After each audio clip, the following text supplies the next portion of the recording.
Welcome to Wait, What? Sports Biz Chat with DP and McGhee, the podcast where we take a sometimes irreverent, sometimes cynical, and yes, even a sometimes serious look at the business of sports. I'm your co-host, Tim McGhee.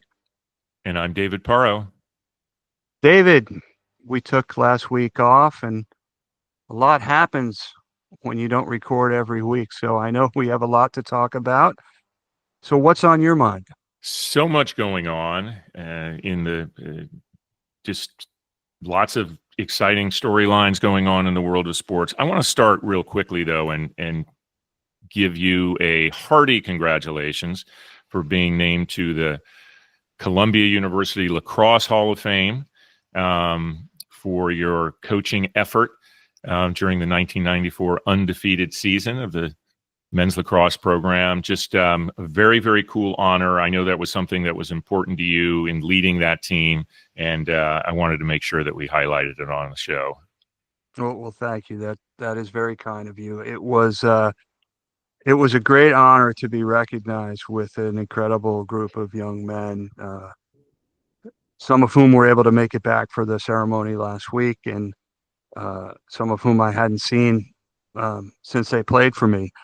And we had fun reminiscing. I will tell you, I learned more about leadership from coaching in that program than I did in business school and even in my business career. But I will tell you that some of the guys who showed up, the three captains on that team, two of whom are now doctors, and the third was the CEO of Alcoa. Another key player on that team is an Emmy-winning producer of sports documentaries. I mean, they just went on to do such tremendous things. And so it's really an honor to be associated with them then and now. Yeah, really amazing. That's incredible. So congrats. Thank you. I'm going to start with the, tale of two stories with the NHL this season. We've talked quite a bit about the NHL on this podcast this season for a lot of really good things, not the least of which the Four Nations face-off. And they did have a great year from an attendance standpoint, record 23 million fans to the games during this season, which was up slightly. They filled almost 97% of the seats. Again, a big positive for the league.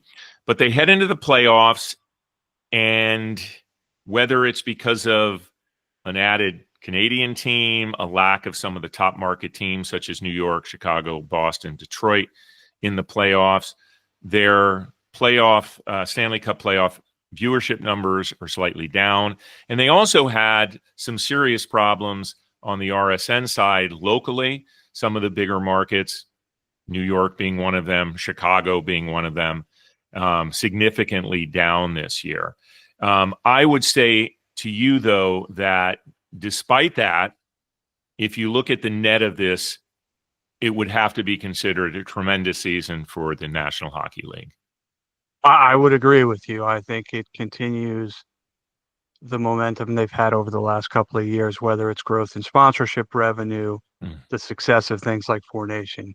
Yes.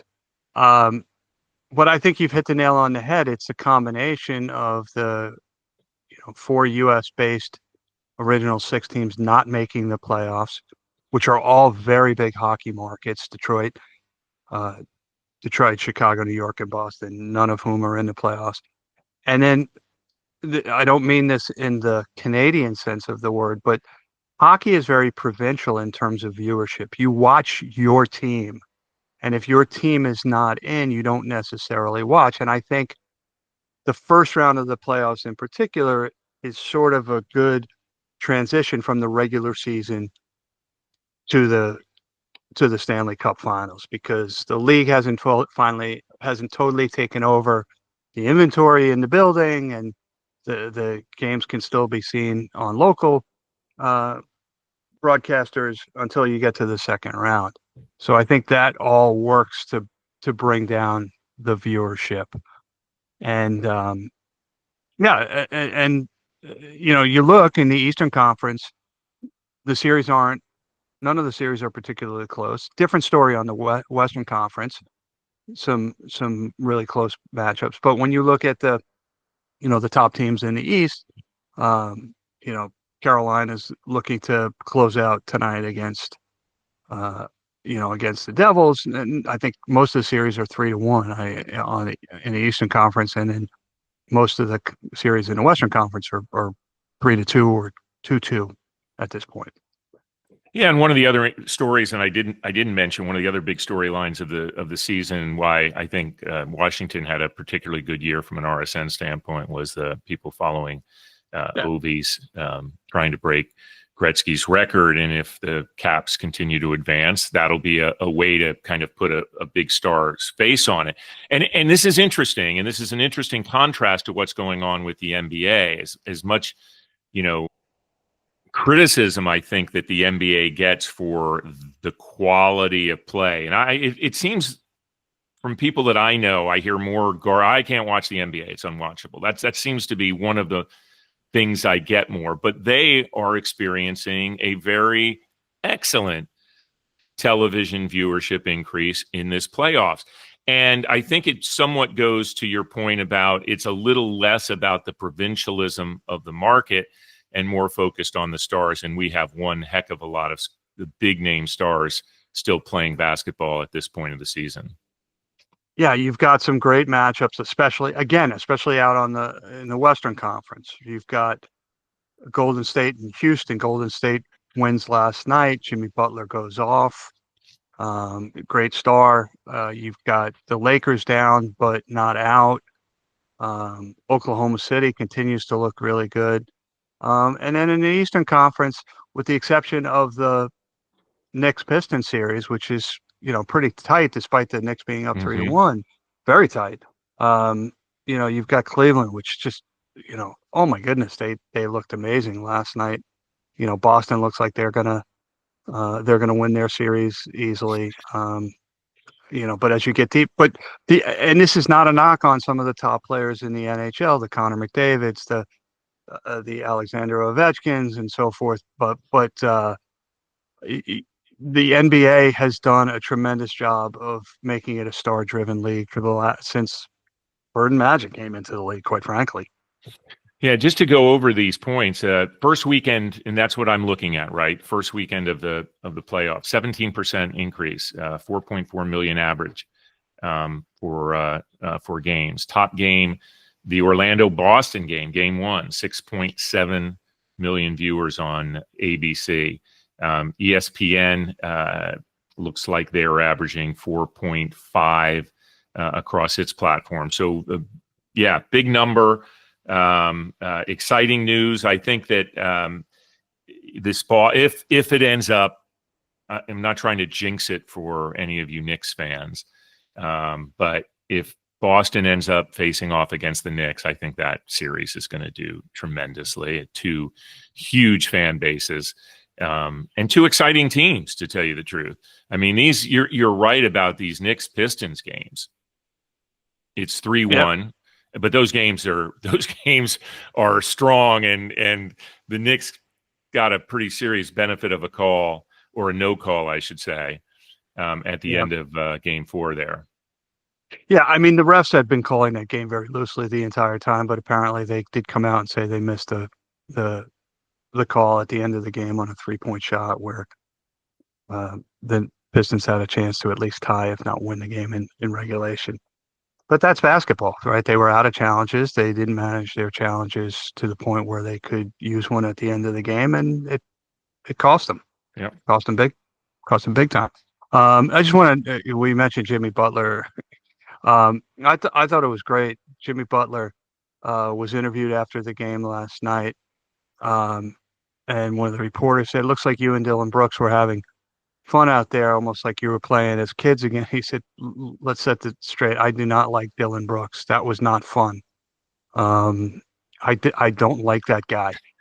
He then went on to say, "I compete my hardest out there. He competes his hardest out there." So while he may not like Dylan Brooks, he certainly showed him respect by putting him in the same category with Dylan Brooks in terms of the level of competition. But I just thought that was great. I mean, that was that was unvarnished. That was honest Jimmy Butler. Yeah, and I think one thing you'll get with Jimmy Butler, and you may not agree with the way he goes about things, particularly the way he exited Miami, say.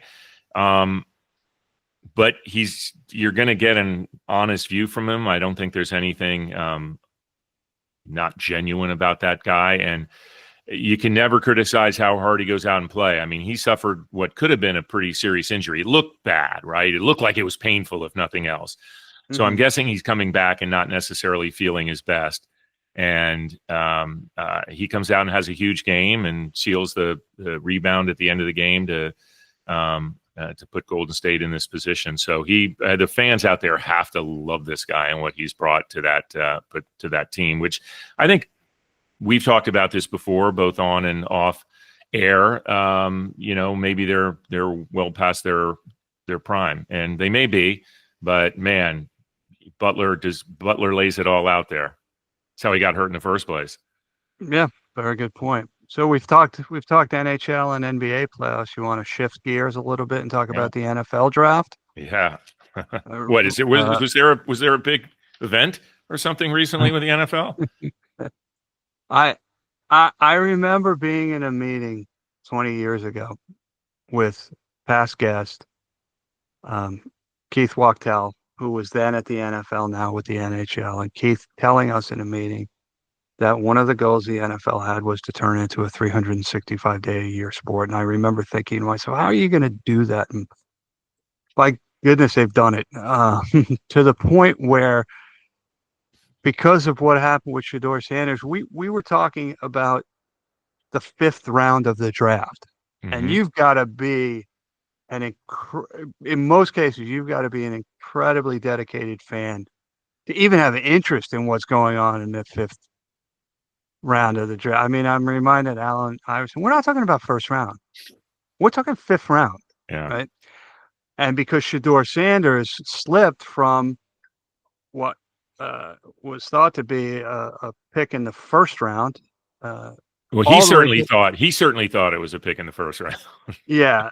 I think the tide started to turn within the last month before the draft, but he went from a potential 1st round or high 1st round draft pick to a 5th round pick of the Cleveland Browns. And this is something the Jets would have done. He's now the 5th quarterback in their locker room. So they've got Deshaun Watson, who's not going to be playing, but is still under contract on the roster. You've got Joe Flacco, who, calls Aaron Rodgers a kid, I think. You've got Kenny Pickett, who was supposed to, when he was drafted, was supposed to be the starter for the Pittsburgh Steelers. And then you got the kid out of Oregon, Dylan Gabriel, who was chosen in the 3rd round. 3rd round. Yeah. And so now you've got five quarterbacks in the locker room. And I don't think we'll ever know why Shadeur Sanders slipped as far as he did. And what I mean by that is we know that his father was actively involved. We know that we have heard reports that he did not interview well, that he came across as arrogant. But we don't know how much of the decision by the 31 other clubs to pass on him through 4+ rounds is related to his talent as a quarterback and how much is related to the baggage that he brings with him. For teams that had a need at quarterback in the 1st round, you take the quarterback that you think is going to help you win, right? You have to. It's too risky. But we know this position is hard to analyze. It's hard to predict. And there's been I can just go through my Bears history of the last, 15 years and show you that. So it's an absolutely tough pick, but a quarterback did go number 1, Cam Ward out of Miami. And so I think at a certain point, unless there was an absolute need, it's easy to pass on the guy for all the reasons that you may have mentioned. Again, we're speculating. We don't know. We're hearing the reports like everybody else. But to be on the Browns. I mean, it's kind of funny that it's the Browns, to your point. And he comes after someone picked in the third round, not the first round. And Pickett and Flacco and Deshaun not playing, were all first-round picks.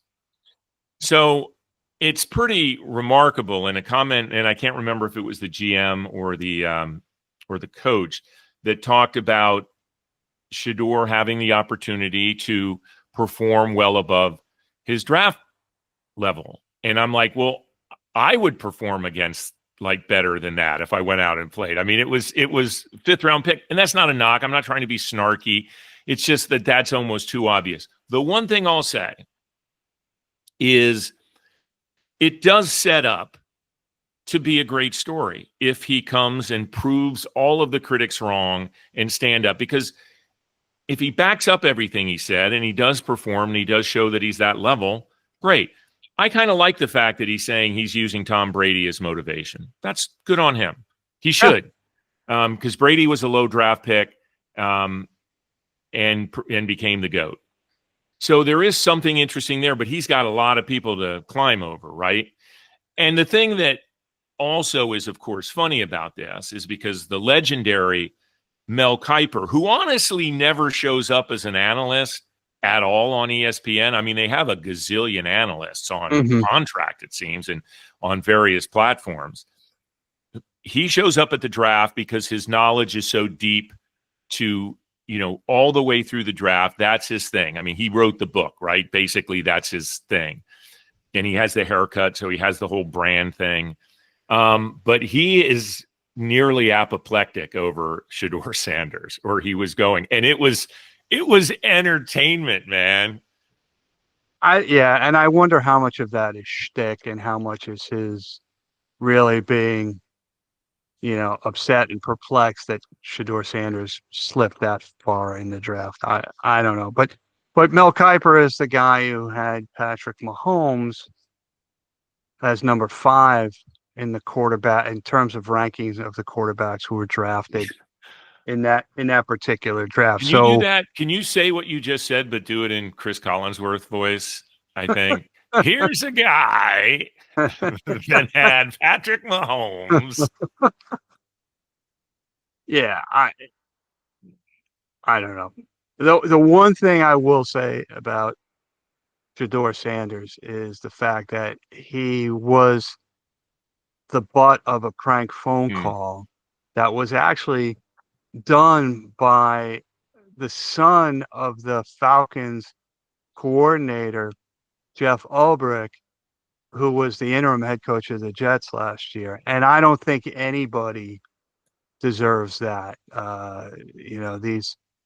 These punks who think that they're funny, and because apparently a number of draft picks will receive prank phone calls. This was the one to Shadeur Sanders was the only one apparently done by Jax Ulbrich.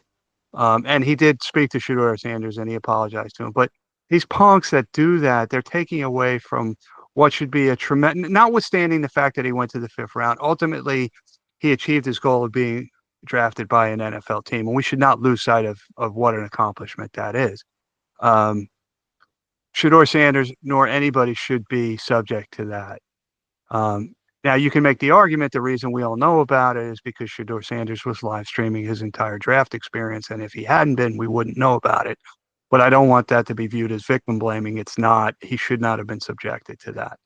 But that's one thing I think we can all agree on. It was a shitty thing that he had to endure. Absolutely. I mean, the family has put itself out there, and they are brash. There's no doubt about it. So I'm sure they expect a few additional darts. They should if they don't. But that's just crossing the line. I mean, that's like the old school Howard Stern stuff. But that was that whole shtick. It's yes, I think someone thinking they're funny, but he certainly didn't deserve that. And that tends to be cruel. So You can make fun of a lot of things, but please don't go after Captain Jenks, the famous prank phone caller on Howard Stern. He was it was the best. I cannot believe how successful that guy's hit rate was. Unbelievable. He got on the air with ABC News during the low speed car chase and famously said, "I've seen OJ and he's looking mighty scared." Now, I won't repeat what is now would be considered very much in a racist sort of uh, accent. But he got he got Al Michaels to famously say, "Lest anybody think that call was real." So Captain Jenks was awesome. Yeah. Anyway, we digress. So, what else do you have on your mind? Well, while we're on football, I guess just kind of quick. I don't think we have to spend too much time on it, but I want to give it's not really a shout out, but Lee Corso retiring after 38 seasons from College Game Day. What a service he's provided. I mean, he's been such an important part of that show, which became one of the models for pregame shows, awards after awards after awards. Great sponsorship opportunity for the companies that have been involved, a great way to build the college football brand. I mean, ESPN can take so much credit, and Lee Corso was a critical part of that. He joins that after a very long coaching career as well. So I just wanted to say, job well done, Lee Corso, and ESPN for holding on to him as long. I know they changed the face a little bit by putting McAfee in that center spot, but they kept Corso's bit, in terms of that final pick of the big game, and so I'm happy they did, because it was a big part of that show. I just want to go back to something you said about ESPN award after award after award, some of which they actually earned. But yes. Lee Corso was the quintessential don't take yourself too seriously, but take what you do seriously. So whether it was jumping out into the student section or putting on the mascot's head as part of his prediction, he really set the standard for somebody in that role, because his picks were so well informed, but so entertaining in their delivery that there'll never be another one. And one thing that we should point out is that I think it was about 10 years ago, he suffered a fairly major stroke. And I remember speaking to his son, Dan, who runs the sports commission in Atlanta, about that. And Dan was saying how hard his dad was working to get back into shape, physically, to be able to continue his work, which he did up until this past season. So I think he deserves a tremendous amount of credit for that dedication to his craft as well. Simple line, not so fast. Work wonders. Yeah.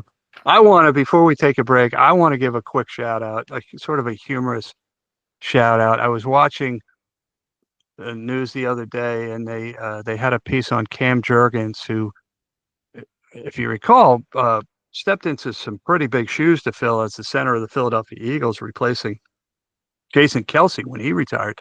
And he just recently signed a $68 million deal with the Eagles. And a reporter asked him what he was planning on doing with the money. And he said, well, I've been flying a lot. And I remember thinking to myself as I'm watching it, oh, geez, here's another rich athlete who's going to buy a jet or learn how to, become a pilot or something. And Cam says, so I've been flying a lot, so I was going to look into maybe that TSA pre-check, because I think that might save me some time on the lines. You should just reach out to him and let him know that with the Amex Platinum card, he'll get that paid for. I think he can. Yeah, or if you're going to go, you're going to go that far, go get clear. But right, spend a few extra bucks, get clear. TSA pre-check is $77.95. You may not for 5 years. It's the best deal in travel. Best deal in travel. And he thought he might look into getting that. I just thought that was good. There was a guy who has not lost his footing, so to speak, and where he came from. Yeah, no, I would agree with that. Hey, one more thing before we do take a break, because I've been meaning to mention this for a couple weeks and I haven't gotten around to it. because I do think it's important. And, Premier League just ended this past weekend. The MLS Board of Governors did meet, and, the thought was that there was going to be a move to shift the alignment of the MLS season to that of international soccer.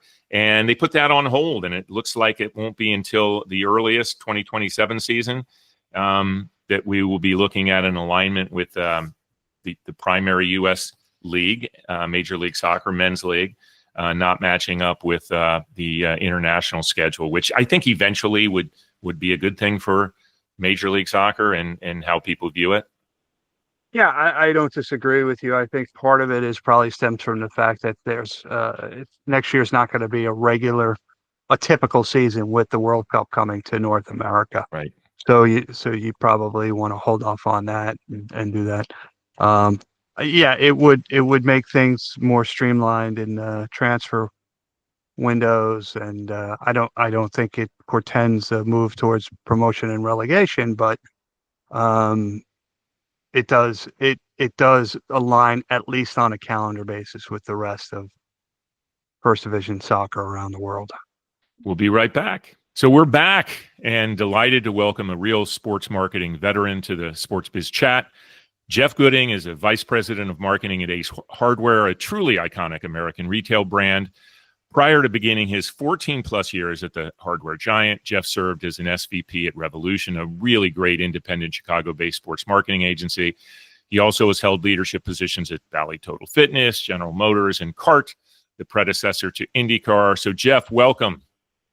Thanks, guys. Thanks for having me. Listen, we talked about this on the show recently. Ace announced a major multi-year deal with Major League Baseball, and we do want to spend a little time, talking about that because we feel this is a pretty significant sponsorship deal. It made Ace the official home improvement partner of Major League Baseball. Just give us an overview of the strategy behind the deal and what you see, what you think fans can expect to see from it. Yeah, no, look, we don't take sponsorship lightly at Ace. We hardly ever do them. Maybe we'll get a little bit into the structure of Ace and why that's important and why it's hard to do. And we're very judicious about how we invest our retailers' dollars. But on the Major League Baseball side of things, it was opportunistic for us, of course, and having relationships, from my past in the home office there at MLB and having some friends there, we got into the conversation. And so, look, really the strategy behind it is it's perfect timing, right? In fact, I don't know why they haven't had a sponsor in a while. I mean, I can guess, but for us, it's the perfect time of year. From April to October, everything that's important to us is flying off the shelves, or we want to fly off the shelves. And so to reach this targeted audience from a 100-year-old iconic hardware brand, Ace Hardware, in America's pastime, and from April to October with grills and lawn and paint and outdoor power and power tools being important during that time of the year, it's the perfect marriage for us to come together and have us market that way through baseball, America's best pastime, to fans all over the country. I just want to dig in a little bit more deeply. You said it was opportunistic, but does this sponsorship signify a major shift in your overall marketing strategy or sponsorship strategy, or do you think this might be it for now? It's a big, it's a big thing for you to have to digest and leverage. Yeah, good question. This will be the only sponsorship we'll do for a period of time. Again, we don't take these lightly. We get approached by everybody every week about all kinds of different things, as you can imagine. And since the announcement, even more so, as you can imagine. But this will be the only one that we will do. And look, we were already spending in media, sports media. And long ago, we didn't really invest in sports media. The cost of it, the premium of it versus just regular TRPs in the past. Well, the media landscape has shifted, as you guys know. So TRPs aren't all equal anymore, whereas they were at least reported to be that way in the past. So quality over quantity. And so as we've gotten into sports and we are leaning into it more, reason being is we know that sports media works for us. We know, and by tracking, that is driving traffic and sales to our stores. And as a retailer, obviously that is the most important thing. Yes, brand awareness and consideration and all the way down through the funnel. But at the end of the day, as a retailer, we better drive traffic and we better sell something. And we know sports media and then baseball as a major part of that, we know track very well to doing just that, driving traffic and sales to the stores.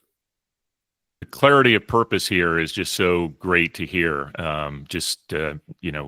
Very tight, and everything you're saying just makes so much sense as to why you move forward with something like that. And oftentimes I think the strategy, while the execution can always get convoluted, when the strategy is convoluted, then it's tough. And clearly you guys have kind of thought that through. Well, I'll give you one more if you don't mind.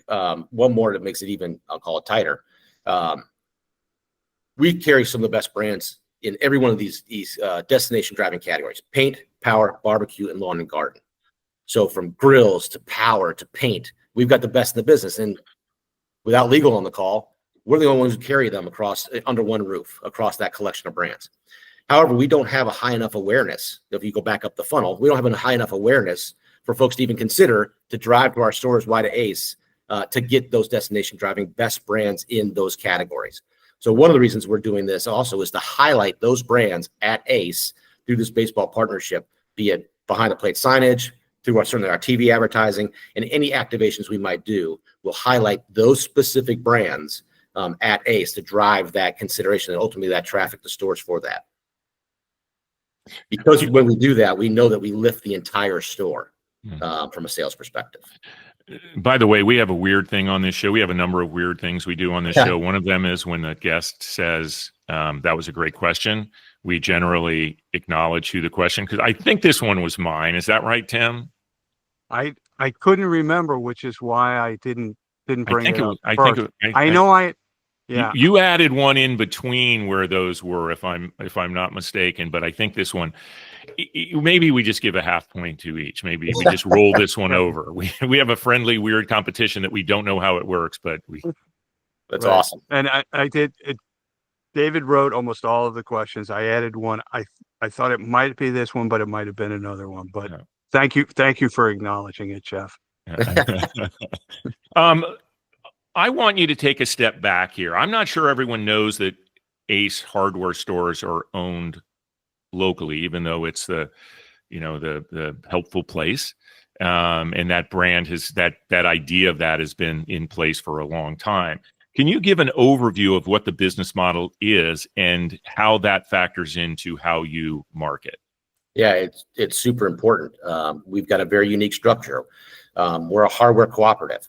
So, David, as you mentioned, we've got over 5,000 stores domestically here in the U.S. We're in 60 countries, but 5,000 stores here in the U.S. And when you become a store owner, you own part of the corporation. We're not publicly traded. We're not a franchise organization, as most people would probably think we are. We are a locally owned cooperative. And so up and down main streets all around the country, we've got individual owners, oftentimes handed down through the family, multi-generational family ownership in hardware stores that own the company. So as the marketing guy, I like to say I have 5,000 bosses that are all experts in advertising, and I hear about it all the time. But what makes it very unique is every dollar we spend is their dollars. And so we take that extremely seriously, because as you get to know the retailers you work for, this is their life. This is what their lives have been through the generations. And so it's personal. It's not, you're not working for some big bad corporate, Wall Street type organization. This is individuals and their families and everything they got invested, and they've entrusted us to build this brand and build their businesses and have them grow and thrive for the next 100 years. And so we take it incredibly seriously how our ownership structure is, and therefore how we invest on their behalf. It takes a lot of serious thought and decision making in what we choose to invest with, and baseball is no different than what we've done in the past and what we'll do going forward. So just to follow up on that, from what you're saying, it sounds like this Major League Baseball deal is going to be activated hyper locally to a certain extent, or at least the hope is that it will drive retail traffic on a hyper local basis. How will you be supporting it? What are the expectations of these individual store owners in terms of becoming involved in the sponsorship? Yeah, we're not quite sure what the activation plans are going to be yet as we go through this.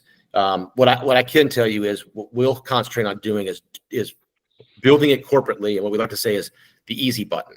So when we hit the easy button, we want the stores to feel it. They have a lot to do. As we just went through, individuals, husbands and wives, small families own these stores, and there's an awful lot for them to do to operate their stores and have it grow from inventory to sales to what have you. Marketing, and oftentimes is sort of lower on the list. And so what can we do corporately to build out things that they feel not only nationally, but then down to the local store level? And how can we push that button and have them feel it? So that's what we'll do from how to leverage this this program, both corporately and down to the local level. So they're kind enough to share their advertising expertise with you, but don't necessarily have the time or bandwidth to execute it. Don't put Jeff in a bad spot here. Yeah. We can say that. He's the one who said he has 5,000 bosses who are all experts. But I want to kind of follow up on that. So this whole idea of hyper local. Ace Hardware stores in communities. When I was living in Chicago, I was out in Clarendon Hills, very close, obviously, to where you work in Oak Brook, Jeff. We had a great Ace Hardware store right there. Back then, yes. Okay. And their involvement in the local community was massive. Now, they're obviously not striking a Cubs deal on their own or a White Sox deal on their own, but they're involved in the community.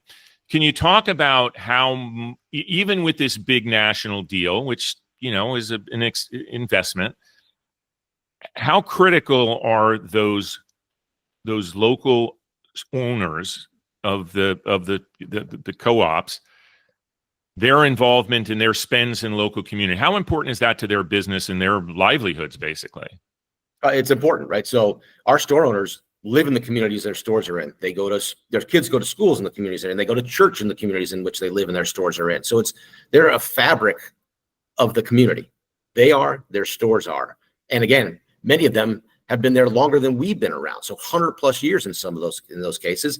And obviously it's a great story. So some are over 100 years old, and then we're opening over 100 new stores a year and have for the last 5-6 years every year. So almost 1,000 stores over the last 6 years and continue to. And so then you're imparting new fabric and new communities all over the country as well as we go across it, again, up to the 5,000 stores or more that we have across the country. So their involvement in their local community is incredibly important, and really it's up to them. So we give them some resources to do that. So I'll take it up a level. Just like we do, they get approached all the time for getting involved in different causes and community efforts and so on and so forth. So at the corporate level, it was decided long ago that we will, as a company, get involved in 2 causes: Children's Miracle Network hospitals, and then Red Cross for disasters. And so every day, all day, we think about Children's Miracle Network hospitals. And why? Obviously, it's helping sick kids and families, but every dollar raised, and we've raised, and I'll get the number wrong, over $150 million for Children's Miracle Network over the last 20 years. All those dollars stay in those local communities. And so since we're local community based in all the stores that we have around the country, it was really important that not only helping kids, but that we're helping kids in the communities where our stores are. And like, as you mentioned, I worked at General Motors, and that is an organization that bleeds GM blue, and they're great for the communities. And I thought and they're awesome at it. I put Ace Hardware right up there with them, and right down to these individual store owners and how they think about Children's Miracle Networks, what they do to fundraise, both from in the communities, store roundup, so you can round up your change at stores and have those, and all those dollars go back to those hospitals. So that's at sort of the corporate level. And then stores get involved in everything that they want to get involved in, their choice in their local communities, from supporting the little leagues around the towns, and great park down there in Clarendon Hills that they used to get involved in, through to Girl Scouts, Boy Scouts, in and around the stores, and selling cookies and what have you out in front of the stores, and popcorn on heavy weekends throughout the year. So they support lots of different things, and it's just whatever their heart desires. It's like everything you're saying on this local involvement is just, to me, even strengthening the reason why MLB was a logical property, because it all just feels so connected. 100%. That's why it's such a great property to us, from the big boys in the big leagues all the way down to little leagues and everything in between, makes a ton of sense for sort of the fabric of America. America pastime, and again, 100-year-old iconic hardware brand. Jeff, before we let you go, we have two more questions, but want to thank you again. David and I were saying in the last episode when we were talking about this deal, it's hard to think of a more sort of authentic connection between two brands than Ace Hardware and Major League Baseball. So kudos to you and your team, and congratulations on this deal. So as I said, before we let you go, two quick questions that we ask all our guests. The first one is, how'd you get your start in the sports business? Well, it seems like 1,000 years ago now. And it's as hard then as it is now. I'm sure we'll get into that a little bit. I worked for free coming out of college. And so I went to Miami University in Ohio. I wanted to get in the sports business. There was no internet then, so you're writing letters. You don't even know if jobs are available, and you'd hang them on the wall and wherever you lived in school. There were rejection letters, and I led the league at Miami University in rejection letters. So I was sending them to teams and leagues and what have you. And to cut it short, in Oak Brook, actually, and so actually, where in my old office, I looked right at the building where I started my career some 30 years ago. I was calling a sports marketing agency. They were working with the NFL. And they happened to answer the phone 2 days before Thanksgiving. And I was coming to I grew up in California, but I was coming to Chicago for Thanksgiving with my grandparents. And the guy made the mistake by answering the phone. And you could tell he didn't want to talk to me. And he said, so I just kept persistence on the phone. And he said, well, look, if you can get here tomorrow, day before Thanksgiving, we'll talk to you. So I get there the day before Thanksgiving. They give me a 3-hour interview. They're clearly having fun with me because they've got nothing better to do on the day before Thanksgiving. Questions like, we're like sharks. How are you like a shark? I'll never forget. It was one of my interview questions. And at the end of it, I must have done something right. They said, well, we don't actually have a job. But if we did, we'd hire you. And so I said right there on the spot, I'll tell you what, I'll work for free for 3 months. And if at that end of that time, it doesn't work out, then be on my way. And if it does, then we'll work out something. And it did. And so I ended up working with them and the NFL properties and coming up with promotions for some of the licensees and sponsors. And that's where it all started. Now, you don't go from free to $1 million overnight. So it started slow, but I built my career from that. So that's how I broke it. That has got to be one of the best stories we've heard. Tremendous. That's fantastic. And then the last one is, what one piece of advice would you have for a young person in a similar situation looking to break into the industry? Yeah, look, and we're all the same, right? So we're trying to help young people get into the business and pay it forward. Someone was, like I just explained, someone was dumb enough to take a risk on me. And it's this time of year, right? Graduation's coming up for a lot of folks and they're looking for jobs. And so we should all be looking forward to and paying it forward for folks. And it is hard. You guys know better than I do. It is hard to break into the sports industry as a young person coming out of school. So my advice is, be passionate, be persistent, get a job. I can guarantee you one thing, and you guys would say the same thing. Your first job won't be your last. That's the advice I'm giving to people right now, including my kid who's a junior, who's just starting to think about where he's going to go. Your first job is not going to be your dream job, and it's not going to be your last. You get one, you gain the experience to get your next one. And the other piece of advice is, how are you going to break the tie? When you're up against, you've broken through, you've gotten through any algorithm, or somebody's gotten your resume to the top of the pile at wherever you want to get hired at, how are you going to break the tie? Because there's going to be a tie between you and at least one other person. How do you win? Every day is a competition. How do you win that? Jeff Gooding, Ace Hardware. This is that was tremendous close. Great start, great middle, awesome close. Some of the best advice I think we've heard in that story truly is great. Listen, thank you so much for sharing your insights and sharing a little of the backstory on this deal. I also want to say, enjoy that amazing new Ace Hardware headquarters that you're in, which is the office I used to go to when I was working at McDonald's, which is awesome. And we can't thank you enough for coming, especially since you're actually on vacation right now. So thank you. Happy to do it anytime, guys. Thank you. Thanks.